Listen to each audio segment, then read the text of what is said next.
નમસ્કાર, હું છું પ્રિયા અને તમે જોઈ રહ્યા છો જનતા કી જાણકારી ન્યૂઝ।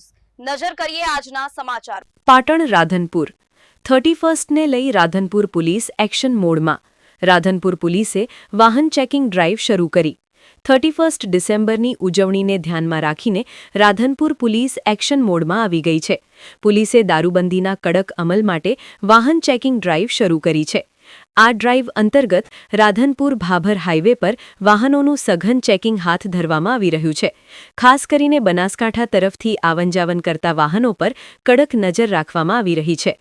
દારૂના દૂષણને રોકવા અને ગેરકાયદેસર પ્રવૃત્તિઓ અટકાવવા માટે આ ચેકિંગ કરવામાં આવી રહ્યું છે। રિપોર્ટ અનિલ રામાનુજ, રાધનપુર।